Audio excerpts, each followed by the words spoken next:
ರಾಜ್ಯ ಕಾಂಗ್ರೆಸ್ನಲ್ಲಿ ನಾಯಕತ್ವ ಬಿಕ್ಕಟ್ಟನ್ನ ಬಗೆಹರಿಸೋದಕ್ಕೆ ಕೊನೆಗೂ ಕಾಂಗ್ರೆಸ್ನ ಹೈಕಮಾಂಡ್ ಫೋಕಸ್ ಮಾಡ್ತಾ ಇದೆ.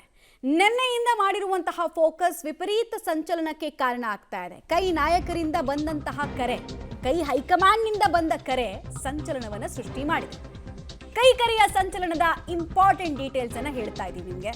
ಪವರ್ ಶೇರಿಂಗ್ ಪಾಲಿಟಿಕ್ಸ್ಗೆ ಮುಹೂರ್ತ ಫಿಕ್ಸ್ ಆಯ್ತಾ ಅಂತ. ಇದು ಪಬ್ಲಿಕ್ ಟಿವಿ ಬ್ರೇಕ್ ಮಾಡ್ತಾ ಇರುವ biggest political exclusive detail. CM ಮಾತ್ರ ಅಲ್ಲ, ಡಿಸಿಎಂಗೂ ಆಹ್ವಾನ ಬಂದಿದೆ ದೆಹಲಿಯಿಂದ.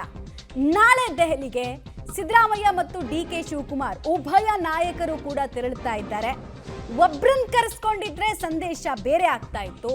ಈಗ ಇಬ್ಬಿಬ್ರನ್ನ ಕರೆಸ್ಕೊಳ್ತಾ ಇರೋದ್ರಿಂದ ಏನ್ ಡಿಸೈಡ್ ಮಾಡ್ತಾರೆ?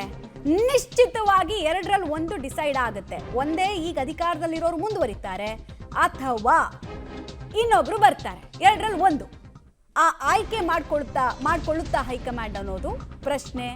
ಎಲ್ಲದಕ್ಕೂ ಕೂಡ ಮಂಗಳವಾರ ಉತ್ತರವನ್ನ ಹುಡುಕ್ತಾ ಇದ್ದವರು ಹುಡುಕಬಹುದು ಅಂತ ಹೇಳಲಾಗ್ತಾ ಇದೆ. ಹಾಗಾದ್ರೆ ಯಾರಿಗೆ ಕಾಲ ಕೂಡಿ ಬರ್ತಾ ಇದೆ? ಯಾರಿಗೆ ವಿಶ್ವಾಸವನ್ನ ಗಳಿಸಿ ಒಬ್ರನ್ನ ಸಮಾಧಾನ ಪಡಿಸೋ ಕೆಲಸವನ್ನು ಮಾಡ್ತಾರೆ? ಹೈಕಮಾಂಡ್ ನಿಗೂಢ ಹೆಜ್ಜೆ ನಾಳೆ ರಿವೀಲ್ ಆಗುತ್ತಾ ಅನ್ನೋದು ಪ್ರಶ್ನೆ. ಇಷ್ಟು ದಿನದ ತನಕ ಮುಂದಕ್ಕೆ ತಳ್ಕೊಂಡು ಬರ್ತಾನೆ ಇದ್ರು. ನವೆಂಬರ್ನಿಂದ ಕೂಡ ಕುತೂಹಲದ ಕಣ್ಗಳಿಂದ ಪ್ರತಿಯೊಬ್ಬರು ನೋಡ್ತಾ ಇದ್ರು, ಏನಾಗುತ್ತೆ ರಾಜ್ಯ ರಾಜಕಾರಣದಲ್ಲಿ ವಿಪ್ಲವ ಆಗುತ್ತಾ ಅಂತ. ಕಾಂಗ್ರೆಸ್ ಯಾವಾಗ ದೊಡ್ಡ ನಂಬರನ್ನು ಪಡೆದುಕೊಂಡಿದೆ ಇತಿಹಾಸದಿಂದ ಇಲ್ಲಿ ತನಕ, ಅವಾಗೆಲ್ಲ ಕೂಡ ಮೇಜರ್ ಚೇಂಜಸ್ ಅನ್ನು ನಾವು ನೋಡ್ತಾ ಇದ್ದೀವಿ. ಕೆಲವೇ ಸಂದರ್ಭದಲ್ಲಿ ಮಾತ್ರ ಚೇಂಜಸ್ ಆಗಿರಲಿಲ್ಲ. ರಾಜ್ಯಸಭಾ ವಿಚಾರ ಮಾತ್ರ ಚರ್ಚೆ ಅನ್ನೋದಾದ್ರೆ ನಾನು ಯೋಚನೆ ಮಾಡ್ತೀನಿ ಅನ್ನೋ ದಾಟಿಯಲ್ಲಿ ಡಿಸಿಎಂ ಡಿಕೆ ಶಿವಕುಮಾರ್ ಸಂದೇಶವನ್ನು ಕೊಟ್ಟರು ಅಂತ ಅನ್ಸುತ್ತೆ. ನಾಯಕತ್ವದ ವಿಚಾರವಾಗಿ ಚರ್ಚೆ ಆಗುತ್ತೆ ಅಂತ ಅವರಿಗೆ ಒಂದಷ್ಟು ಮಾಹಿತಿಗಳು ಸಿಕ್ಕ ಬೆನ್ನಲ್ಲೇ, ಸಂದೇಶ ರವಾನೆ ಆದ ಬೆನ್ನಲ್ಲೇ ಅವರು ಕೂಡ ಫ್ಲೈಟ್ ಹತ್ತೋದಕ್ಕೆ ಮುಂದಾಗ್ತಿದ್ದಾರೆ ಅನ್ನೋ ಮಾಹಿತಿ ಸಿಗ್ತಾ ಇದೆ. ಸೊ ಸಿಎಂ ಮತ್ತು ಡಿಸಿಎಂ ಇಬ್ಬರೂ ಕೂಡ ದೆಹಲಿ ಫ್ಲೈಟ್ ಅನ್ನ ಹತ್ತಾರೆ. ಯಾರಿಗೆ ಯಾವ ಸಂದೇಶ ಕಾಯ್ತಾ ಇದೆ ಅನ್ನೋದು ಪ್ರಶ್ನೆ. ಪ್ರಸಕ್ತ ವಿದ್ಯಮಾನಗಳ ಬಗ್ಗೆ ನಡೆಯುವ ಚರ್ಚೆ ಲಾಜಿಕಲ್ ಎಂಡ್ಗೆ ತೆಗೆದುಕೊಂಡು ಹೋಗುತ್ತಾ, ಸ್ಪಷ್ಟತೆ ಅನ್ನೋದು ಸಿಗುತ್ತಾ ಅನ್ನೋದು ಪ್ರಶ್ನೆ. ಅನಿವಾರ್ಯ ಸ್ಥಿತಿಯಲ್ಲಿ ಕಾಂಗ್ರೆಸ್ ಹೈಕಮಾಂಡ್ ಕೂಡ ಇದೆ. ಸಮಸ್ಯೆಯನ್ನು ಜಾಸ್ತಿ ದಿನ ಇಟ್ಕೊಂಡಷ್ಟು ಎಳೆದಷ್ಟು ಕೂಡ ಅದು ದೀರ್ಘಕಾಲದ ಪ್ರಾಬ್ಲಮ್ ಆಗಿ ಕಾಣಿಸುತ್ತೆ ಯಾವುದಾದ್ರೂ ಪಕ್ಷಕ್ಕೂ ಕೂಡ. ಹೀಗಾಗಿ ಒಮ್ಮೆಲೆಗೆ ಒನ್ ಟೈಮ್ ಸೊಲ್ಯೂಷನನ್ನು ಕಂಡುಕೊಂಡ್ಬಿಡೋಣ ಅಂತ ಹೈಕಮಾಂಡು ಫೋಕಸ್ ಮಾಡ್ತಾ ಇದೆ.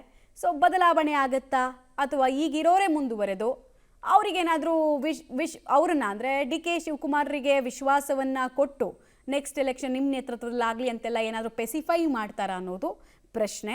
ಹೈಕಮಾಂಡ್ ಈ ಆಹ್ವಾನವನ್ನು ಕೊಟ್ಟಿದೆ ಅಂದರೆ ಅವರು ಕೂಡ ಪೂರ್ವ ಸಿದ್ಧತೆಗಳನ್ನು ಮಾಡ್ಕೊಂಡಿರ್ತಾರೆ. ಹಿಂಗೆ ಮಾಡಿದ್ರೆ ಹೆಂಗೆ, ಒಂದು ವೇಳೆ ಇಂಥದ್ದು ಡಿಸಿಷನ್ ತೊಗೊಂಡ್ರೆ ಇನ್ನೊಂದು ಬಣ ಏನು ಮಾಡ್ಬೋದು, ಎಕ್ಸ್ಟ್ರೀಮ್ ಏನು, ಆಮೇಲೆ ಮಿನಿಮಮ್ ಏನು, ಮ್ಯಾಕ್ಸಿಮಮ್ ಏನು, ಎಲ್ಲ ಸ್ಟೆಪ್ಗಳ ಬಗ್ಗೆ ಕೂಡ ವಿಪರೀತವಾಗಿ ಕ್ಯಾಲ್ಕುಲೇಷನನ್ನು ಹಾಕ್ತಾ ಇದೆ ಹೈಕಮಾಂಡ್ ಅಂತ. ಆಮೇಲೆ ಅಪ್ಲಿಕೇಶನ್ ಆಫ್ ಮೈಂಡನ್ನು ಮಾಡುತ್ತೆ ಕಾಂಗ್ರೆಸ್ ಹೈಕಮಾಂಡ್. ಇವ್ರನ್ನ ತಂದರೆ ಹೇಗೆ, ಇವ್ರನ್ನ ಮುಂದುವರಿಸಿದ್ರೆ ಹೇಗೆ, ಯಾವ ಜಾತಿಗಳ ಬೆಂಬಲ ಸಿಗುತ್ತೆ, ಯಾವ ರೀತಿ ನಾಯಕರ ಸಪೋರ್ಟ್ ಸಿಗುತ್ತೆ, ಎಲ್ಲವನ್ನ ನೋಡ್ತಾ ಇದ್ದಾರೆ. ಪರ್ಮ್ಯುಟೇಷನ್, ಕಾಂಬಿನೇಷನ್, ಕ್ಯಾಲ್ಕುಲೇಷನ್ ಎಲ್ಲ ಮಾಡಿದ ಬಳಿಕ ಕರೆ ಬಂದಿದೆ.